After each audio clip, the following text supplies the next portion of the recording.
Ia, malo soifua niu a folau pa taiteli lava mo lo wa vanua le. Ia, whatulo watu pa io le atunu i o na tūlanga whalupe.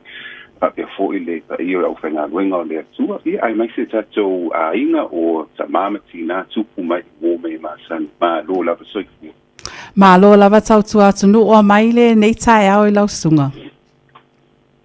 Ia, leo mani, wea whaisinga marulu o le tau nau fo I mai tanire wa whaisina mai o tino o la ngona lava le marulu o tanire o te leso e fo I tanire. Ui kalo whai wa malulu tele, silia au kilangi a.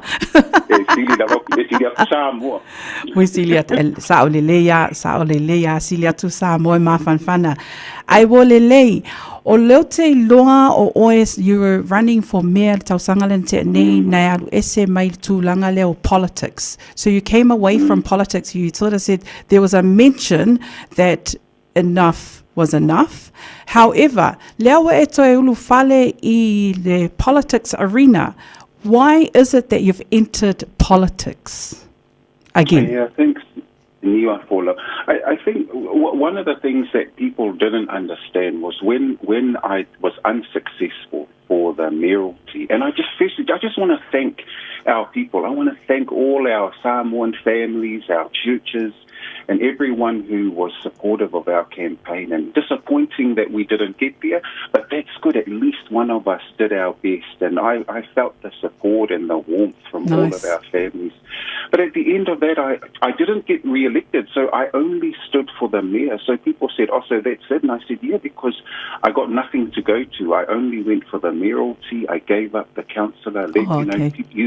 You've spoken to Lotu fully, and Lotu is now in that position. And I wanted to use the year to say, okay, well, what's next? And, we're a prayerful people. And so our family went away. We've taken time out. But at the end of the election, I think it's important for people to know, because I think one of the things you might want to ask me is, why did I leave Labour and go to the Greens?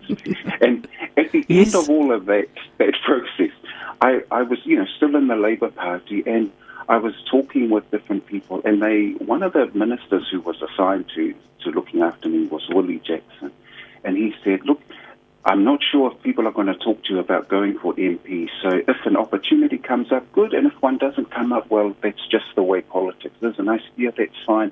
And at the same time, the Green Party approached me. And there's a group called Pasifika Greens. And they approached me and they said, here's our policy platform. And you might know Dr. Patrick Thompson. He was one of the first people from the university. He's part of the Greens. He said, have a look at our policies and then consider whether you want to come over here, because we've got opportunities. And so after all these discussions, I went to our Whewhiau.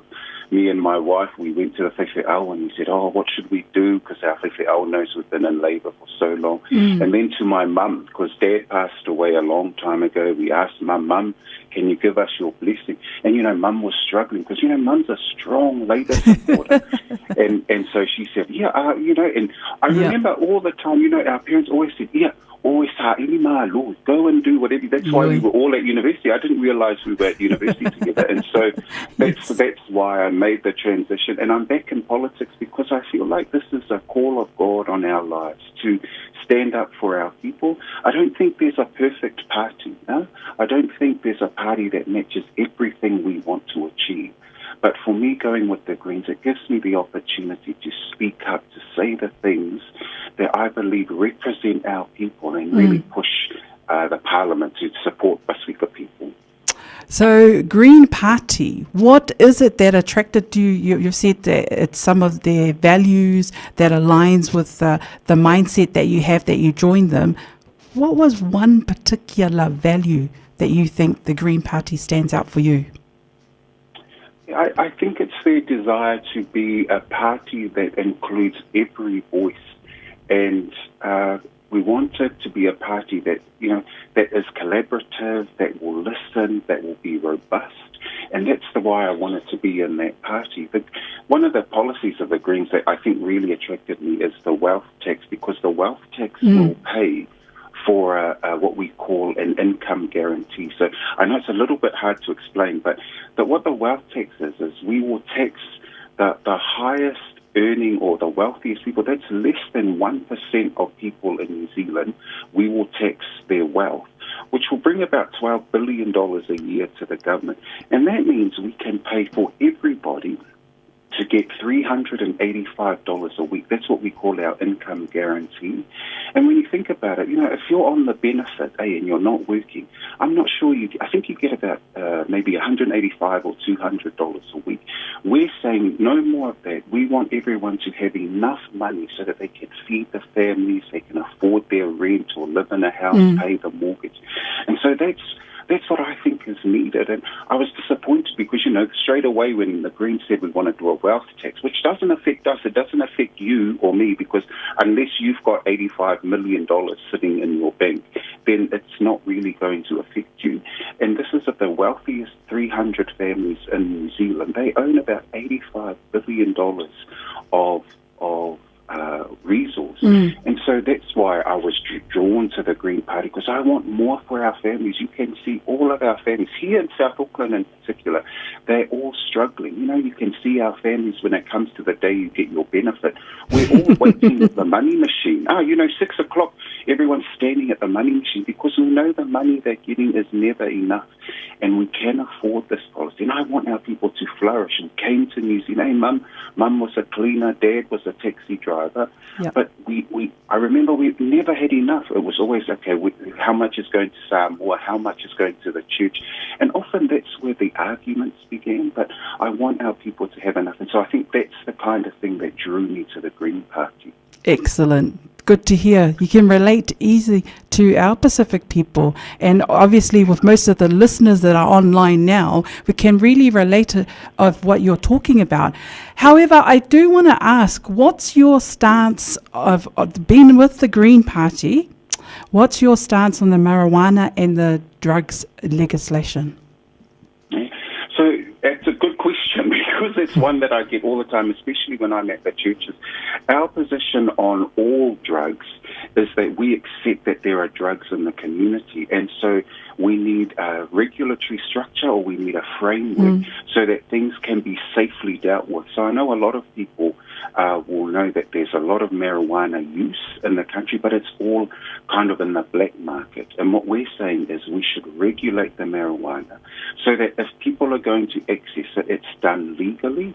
And we know that there's a black market of marijuana that's creating thousands and thousands of dollars, so that people are doing it behind closed doors.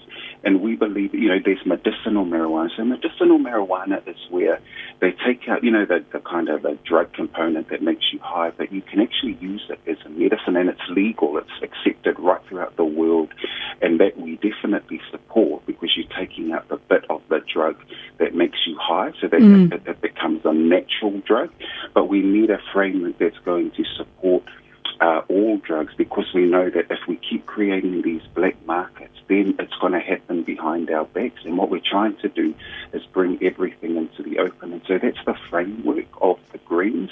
And I know for some of our people that's a hard framework for us to deal with. But what we're trying to say is, let's bring everything into the light. So let's make sure we can see what's going on, because otherwise we're all going to be hiding. So if someone wants to go and get a joint or something, then they're always going to do it behind our backs. And we all know the smell. We all know the smell of marijuana. So it's important that if things are going to happen, let's create a legal framework, because otherwise we're just going to end up, this has created so many arrests and imprisonments for our young people, and it's also created a black market where someone's making a lot of money, but the health impact has been great. So that's the approach that the Greens are taking. Excellent. And so as we're down that line of drugs and that, it's also, you'll see, so what's your stance on the side of getting safety? There's been a lot of burglary, even overnight. What's the stance from the Green Party for safety of New Zealand? Yeah, so a number of things. What we've always thought, you'll remember last year when I was on the mayoral campaign, I was saying if there's going to be more police, they should be community constables, because they understand the community, they know our young people, and they know our families. And I think the best police that are dealing with our young people at the moment are our brown cops, the the Samoans, the Maori cops, because we know how to de-escalate. We don't just go in and pull out the taser. We go and talk to them properly. So that's one aspect of it. But the other side that we're talking about is how do we make sure that our young people are supported through schools? We've got the necessary wraparound youth programs. I was a youth worker for about 20 years before politics. And we know that we know the families, but I think what we've got to understand now is I still work with young people today, a lot of our children who are in the ram range. We're talking about children as young as 10. I've got a 10-year-old daughter, and we know that these children involved in ram raids, they come from families where their parents, who are in their 30s now, they too came from a very hard life. So that's not new. So we disrespect people because that's what we know. And if we haven't got children who are eating, who've got enough food at home, who are transient, there's no stable house, then we're going to have ram raids. So we need preventative measures, but we also need to make sure that we've got programs so that a young person knows if you take money from me, if you steal from me, then there are consequences. Suffer the consequences. Last night, Radio Samoa was at the, I did a thing last night at the church. Yep. We spoke at the church. And the sad thing was my bag, everyone was looking for my bag at the end, that everyone was waiting around because we couldn't find my bag. And then... Yeah, and I thought, I didn't need the bag. I just needed the keys for the house because otherwise I'll sleep outside. But the sad thing was, we finally found my bag, and everyone was looking for it. When I got home, I checked my bag, and money and my cards had all been taken out of my wallet. And, here I am talking to you about these things, how we need to support them. The truth is, it even happens at church.